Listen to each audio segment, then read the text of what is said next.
Nirmal, ladies and gentlemen. I'm Hiral Datia. We have with us Mr. Anjan Chatterjee, MD and Chairman at Speciality Restaurants, joining in. Welcome to the show, Anjan, and always a pleasure to speak to you as well. And I think remember you every time we walk into one of the specialty restaurant chains as well. So that's something which is always great.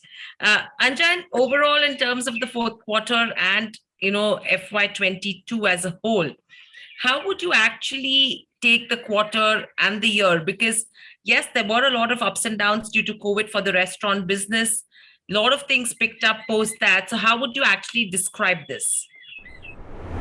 See, I would say that this is one of the most challenging years which we have gone through. I mean, needless to say, everybody has. So I think that in spite of the fact that we've not been able to get enough footfalls, we've not been able to, get the kind of strengths. We've had huge bleed in terms of paying people when they were actually sitting back at home. We have been able to survive. I mean, I would say that, I'd done a conference after the pandemic was settled down, survive, revive, and thrive. So the survive part we have gone through successfully. And if you look at accepting the quarter to quarter results, which is because of Omicron, December, January was washed out. If you see quarter four results vis-a-vis the last year's, there was a washout of this Omicron quarter. Otherwise, we have been able to actually get to learn a lot of lessons, and we've been able to come back with a new, fresh approach to the business. Delivery has been an additional revenue vertical for us, which we have never ever thought of. We are a fine and casual dine. So there are a lot of revelations which have come in. We've shut down restaurants. We've been able to optimize. Our whole focus is on store matrix. Huge amount of learning because every question there was out of the syllabus. So I can say that to you that it's been a learning year. I mean, without having to go to a Harvard or going to any one of the league universities, Yale or somewhere, or the Oxford, we've learned a lesson sitting down on pandemic every day, every hour. Absolutely. So here is a rebirth. Here is a rebirth of the specialty restaurants.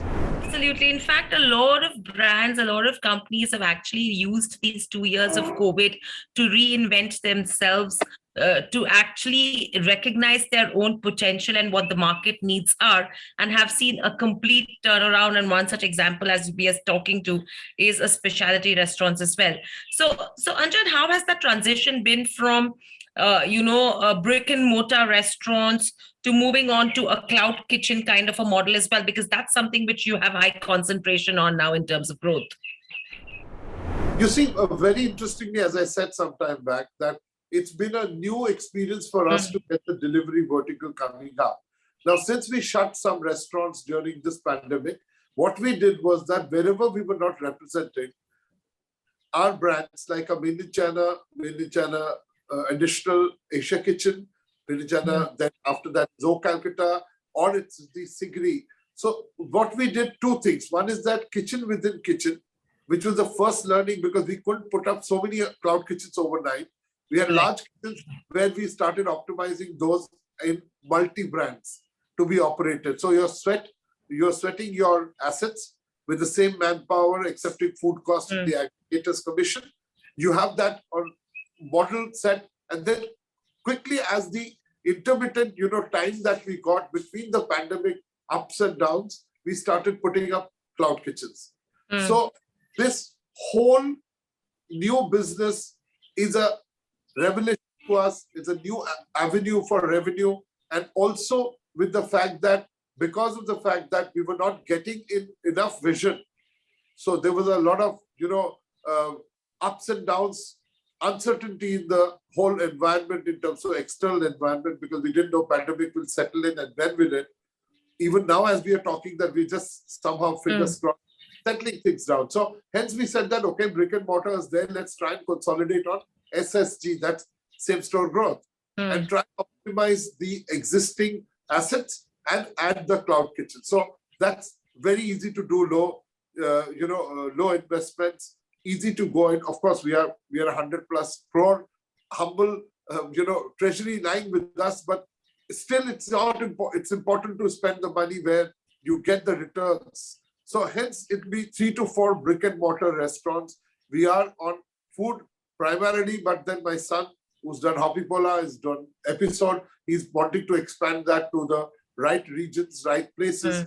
So going forward, it will be a combination of the brick and mortar, which will be not as expansion based as possible. Like, you know, when you spread, like, zyada nahi phailne ka, SSG karke, concentrate karke, the whole focus is on the bottom line.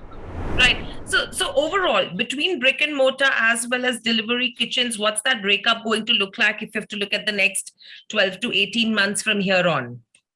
See, I can only tell you the volume of business. So the delivery now is around 30-odd%. Now it's going to be another 4 to 5% added because of the number of cloud kitchens which are in the pipeline.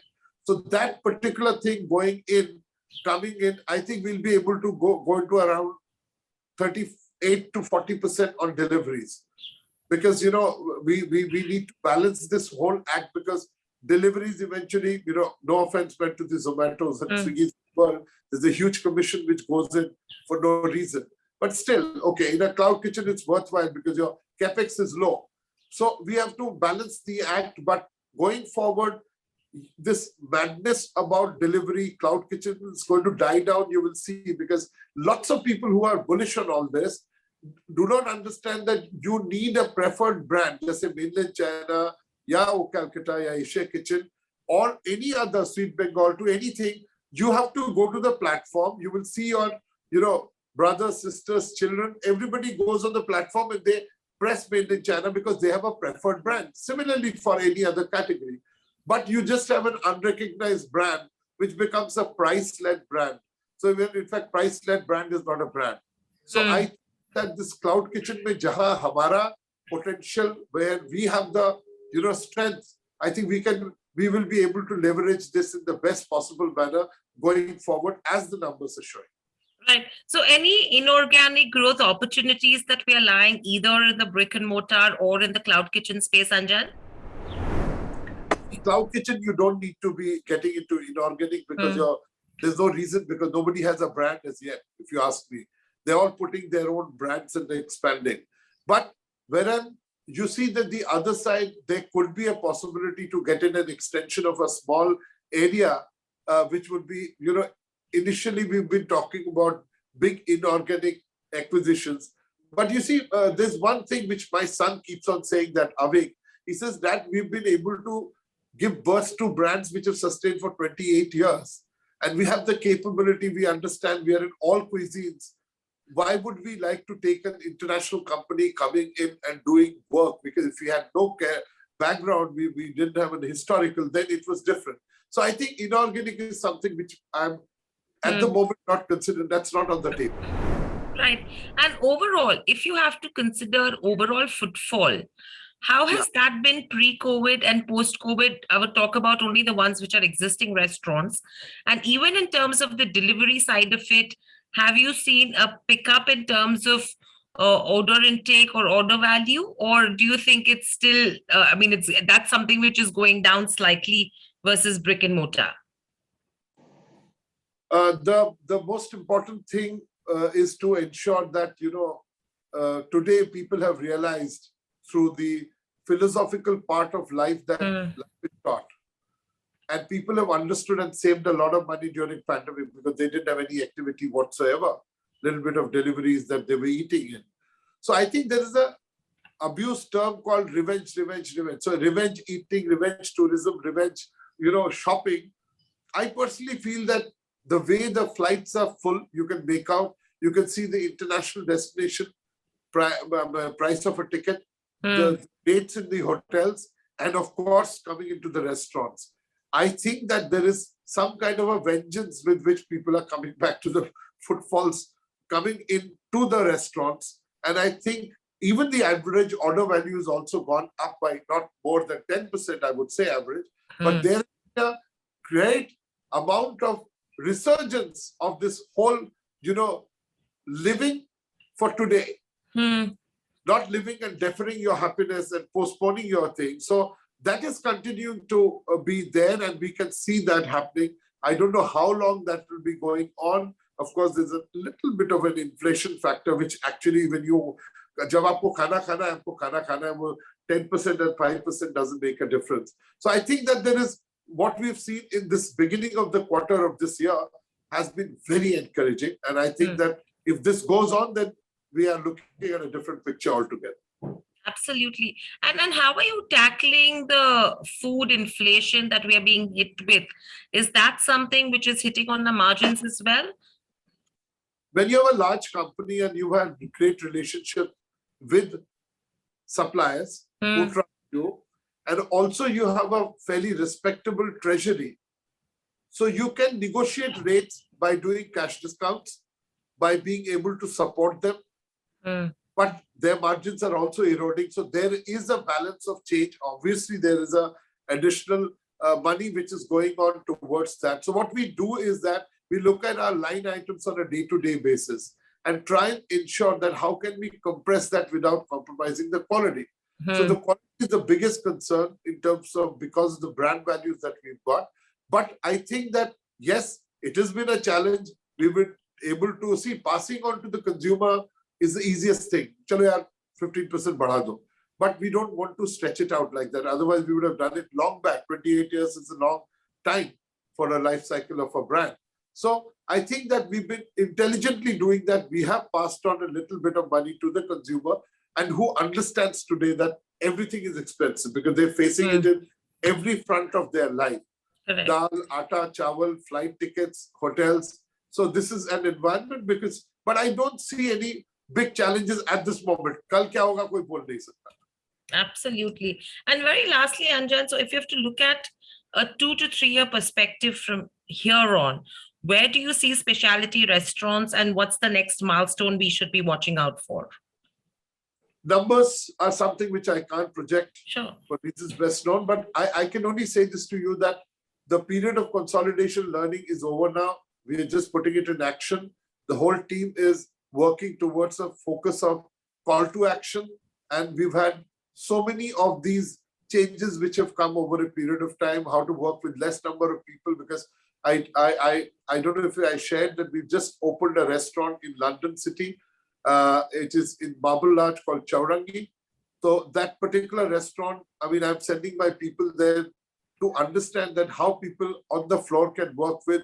Only 17 people run that restaurant, which has a revenue of around 10,000 pounds in a day. That's around 10 lakhs. So the luxury that we have in terms of, one person will have 10 persons supporting them, that whole mechanism is going away. We are changing the mindset of people, trying to optimize and tell them that, listen, less is more. So that's one part, because manpower is a big cost. And then every step we've been looking at. So I will say that this can, going forward, this particular fiscal onwards, you will see a growth, steady growth coming in without having to exaggerate anything else, because we know where the margins are coming from and what are the factors and which are the buttons we have pressed, and we know which one to dial up or not to do, and not getting into any kind of a venture which is not based on science and rationale. Absolutely. And I think, the market in terms of consumption in India is just growing, and there is space for everyone and room for growth as well. So a beautiful place to be in terms of a growth story. Thank you, Anjan, so much for joining us on the show. Always a pleasure to speak to you. Congratulations once again. Good luck for the coming quarters and coming years, and speak to you soon again.